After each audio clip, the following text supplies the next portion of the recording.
Now, what other properties do we have? We have the ability to specify whether it's a multiple selection. We can also specify various styles.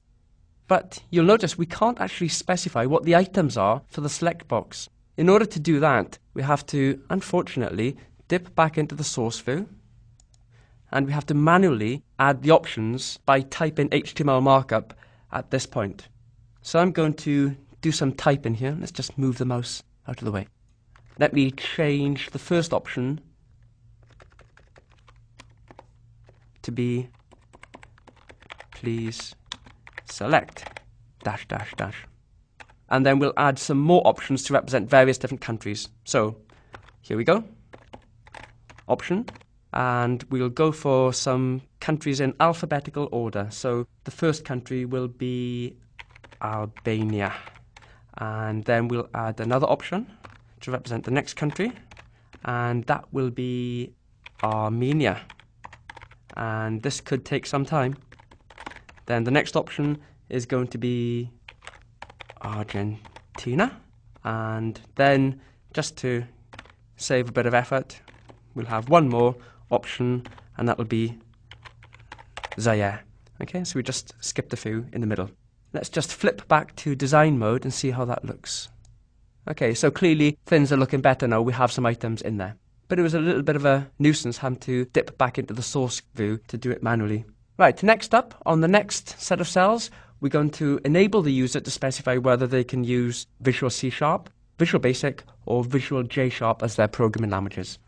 So first of all, in this cell, I'm going to type some static text, languages. Now, we'll use a checkbox control for each language that the user might be able to program in. So that's the first one. And let's add another one. And let's add one more. There we are. So we have 3 checkboxes. Let's just look at the properties. Well, the IDs are checkbox 1, checkbox 2, and checkbox 3. So let's just change that. So let's change the first checkbox to be VB checkbox. Okay. Now, you'll notice there's no way, unfortunately, of being able to specify what the actual text is that we want to associate with that checkbox. So we're going to have to dip back into source view to add that text in a moment. So before we get there, let's just set the ID for each of the other checkboxes. So that's the second checkbox, and I'll set its ID to be VC checkbox.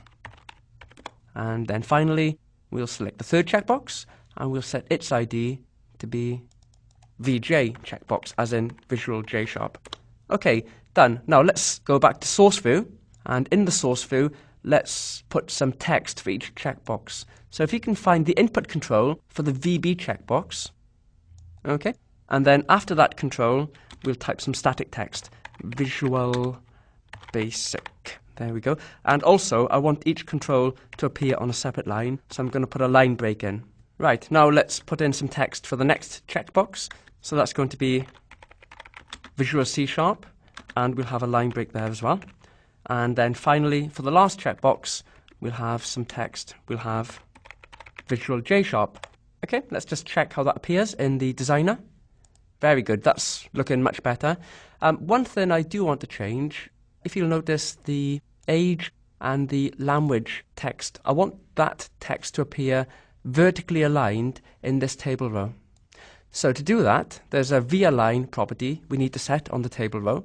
We can use the breadcrumbs at the bottom to select the table row.